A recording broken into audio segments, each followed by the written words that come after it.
Comme je le disais tantôt, nous commençons en fin de semaine la période de l'Avent. Et c'est bon de se rappeler que comme chrétien, comme chrétienne, quel est le sens de cette période de l'Avent?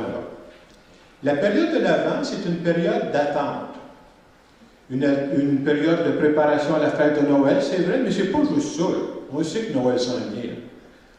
La période de l'Avent, c'est une période d'attente où on se rappelle qu'il y a 2000 ans, celui qui est le Fils de Dieu, pas juste un grand homme, là, le Fils de Dieu, Jésus, est venu sur terre. Et non seulement il est venu sur terre, juste par sa façon de venir sur terre, il a laissé un message. Il n'est pas venu comme un roi imposant, il est venu comme un petit enfant. Il est venu dans l'humilité. On veut se rappeler ça, puis on veut se rappeler aussi, parce que la vie tourne vite, qu'il n'est pas juste venu il y a 2000 ans. Le Dieu que je prie, moi, ce n'est pas juste le Dieu qui est venu il y a 2000 ans. Là.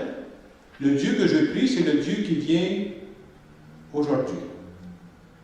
Et le grand défi de notre foi, c'est de dire, être capable de voir Dieu aujourd'hui dans notre monde. Et dans la foi, nous croyons aussi qu'un jour, il va revenir dans sa gloire. Donc, cette période de l'Avent, pour nous, c'est une période d'attente.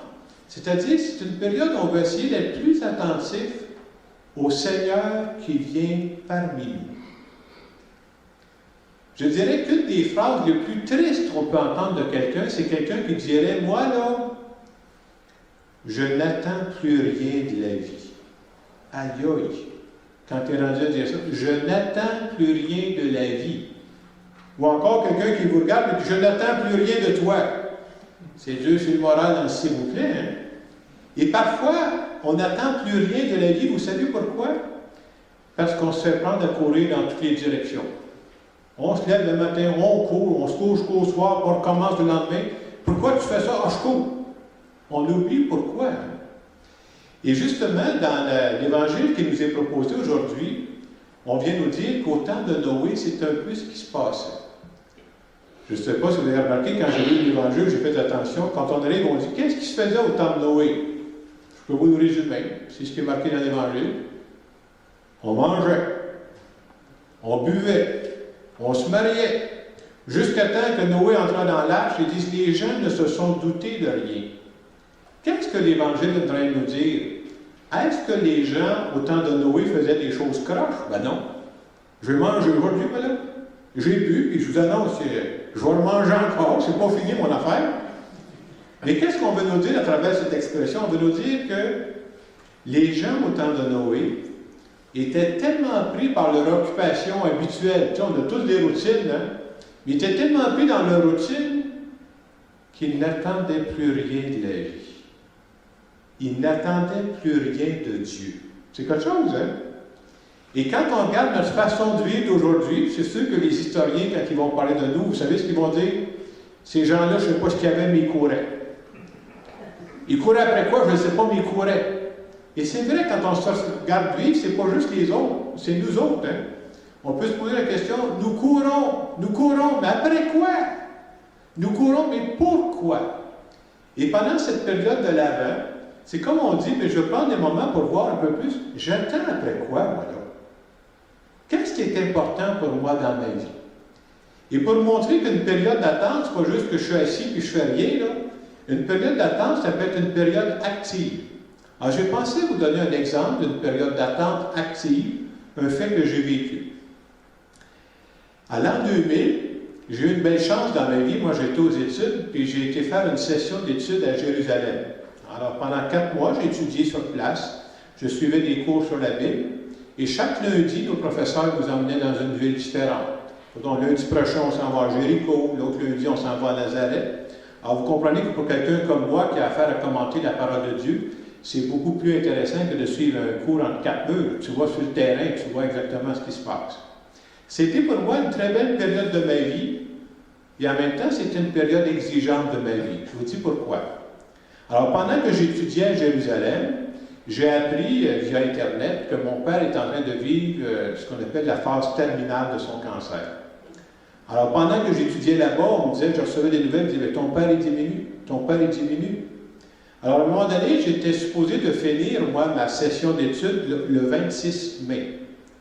Alors, je suis allé voir mes professeurs, il y a-t-il moyen d'arranger quelque chose dans la situation dans laquelle je vis? Et j'ai pris un une entente avec mes professeurs, plutôt que de finir le 26 mai, j'ai fini le 19 mai. Alors, quand l'entente a été prise, j'ai écrit à mes parents par Internet, le 20 mai, je devrais être au Québec. Alors, de fait, ça a fonctionné. J'ai pris l'avion et le 20 mai, je suis arrivé au Québec et j'ai pu rencontrer mon père qui était aux soins palliatifs à l'Hôtel-Dieu Saint-Hyacinthe. Il y a des soins palliatifs, là.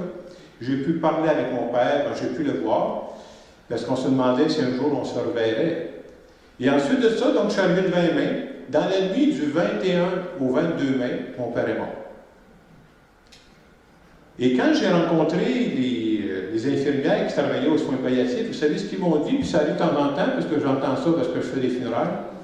L'infirmière dit, tu sais, là, ton père, il t'attendait. Pas pour rien qu'il ait tiré ça, là. Ton père, il voulait te voir. Et je trouvais ça beau, parce que là, c'était moi, ça peut être un autre de ses enfants. Il avait vu tous les autres enfants, il y avait juste moi qui étais égaré à Jérusalem, là. Puis elle dit, l'infirmière, elle dit, si tu savais le nombre de fois que ton père nous demandait quelle date qu'on est aujourd'hui, parce qu'il voulait savoir, est-ce que le 20 mai approche? Et la nuit avant le 20 mai, l'infirmière disait, ton père, il ne voulait pas dormir. Vous savez pourquoi il ne voulait pas dormir? Il avait peur de dire, si je pars dans mon sommeil, peut-être que je vais partir pour de bon, on ne se verra pas. Tellement que l'infirmière a dit, on lui a offert là, de donner une pilule pour dormir. Il ne voulait rien savoir de ça. Si je vous compte ça, c'est pour vous dire que mon père il était en attente. C'est ça une période d'attente. Bon, on s'est entendu qu'il était actif dans sa période d'attente. Hein? Il y avait quelque chose, il y avait un désir qu'il voulait, qu'il était prêt à attendre. Tout ça pour dire que ce qui est beau dans le cas de mon père, c'est qu'on pourrait dire que dans les derniers jours de sa vie, il y avait quelque chose qui l'a gardé en vie, c'est qu'il était en attente. Et à l'étape où il était rendu, mon père n'attendait plus la santé. Il savait très bien, là. Tu étais aux soins palliatifs, tu étais en phase terminale. Tu sais ce qui s'en vient. Mais en même temps, je me suis dit, dans la vie, quand on n'attend plus rien, on ne vit plus vraiment. Et c'est ça que je veux retenir de cette fin de semaine, moi. En cette période de l'Avent, nous, les chrétiens et les chrétiennes, j'attends encore que Dieu apparaisse dans ma vie. J'entends encore de découvrir les signes de la présence de Dieu dans ma vie. Et toute la question que ça nous pose en fin de semaine, moi, le message que je retiens pour moi, en tout cas, parce que je fais toujours l'homélie pour moi avant de la faire pour les autres, pour me faire réfléchir, la question de fond qu'on nous pose en fin de semaine, c'est qu'est-ce que j'attends de la vie? C'est une bonne question, hein? Ça ne se répond pas en 15 secondes, ça là. Qu'est-ce que j'attends de la vie qui s'en vient? Et pour nous qui sommes croyants, là, qu'est-ce que j'attends de Dieu? Est-ce que j'attends encore quelque chose de Dieu? Est-ce que quelque chose, vous voyez, je change mes mots, mais c'est à peu près la même question. Est-ce que j'ai un désir assez profond à l'intérieur de moi que je suis prêt à veiller? Et si vous êtes comme moi, au fil des années, ce qu'on attend, ça change. Quand j'étais jeune, ça fait juste il y a quelques années, j'attendais les cadeaux de Noël. Aujourd'hui, j'avoue que j'attends pas mal moins ça. Quand j'étais aux études, je peux vous dire qu'est-ce que j'attendais. J'avais hâte d'avoir le diplôme. Faut-tu l'avoir, le papier? Hein? Et après ça, vous savez, quand on devient prêtre, justement, j'ai fait ça ici à la paroisse Marie-Loretti, puis avec Massorville, on fait un stage. Et quand je faisais mon stage, qu'est-ce que j'attendais? Bien, j'attendais qu'il m'ordonne prêtre à un moment donné, que ça arrive. Hein? Et je dirais qu'aujourd'hui, peut-être que ce que j'attends, c'est moins des choses précises, mais j'attends encore, par exemple. Qu'est-ce que j'attends? Je dirais qu'à l'étape où je suis rendu, j'attends peut-être de vivre en harmonie. Ça, pour moi, c'est important, qu'il y ait de l'harmonie autour de nous autres. Là. Et comme je sais que je ne suis pas parfait, puis je ne vis pas dans un monde parfait, je ne veux pas juste attendre, je veux être actif pour essayer de bâtir l'harmonie autour de moi, pour vivre en harmonie avec Dieu et avec les autres. Donc, en fin de semaine, en cette première fin de semaine de l'Avent, on se fait rappeler que j'espère qu'on attend encore quelque chose. Et c'est bon de se poser cette question-là, parce que d'après moi, on ne se la pose pas tous les jours. Hein? On court. Après quoi j'attends? J'attends-tu quelque chose de la vie? Est-ce que la vie pourra encore me surprendre? Est-ce que Dieu pourra encore me surprendre? J'ose penser que oui. Alors, en terminant cette homélie, j'aimerais simplement faire une petite prière à notre nom à tous.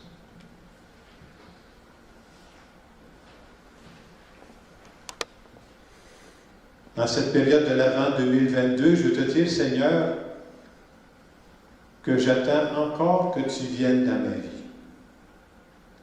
Je crois que tu n'as pas fini de me visiter et que tu n'as pas fini de me surprendre.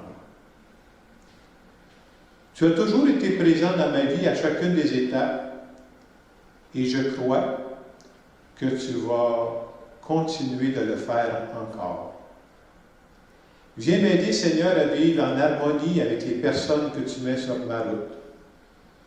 Et je veux dire merci à toi de faire partie de ma vie. Amen. Dans les quelques secondes de silence qui viennent, et peut-être cette semaine, au début de l'Avent, pensez à ça. Je veux dire, le curé n'est pas reposant, mais je vous la repose la question pareil. Se poser la question, à l'étape où on est là, qu'est-ce que j'attends de la vie? Et pour nous qui avons la foi, qu'est-ce que j'attends de Dieu? Je vous laisse quelques instants pour en parler avec lui.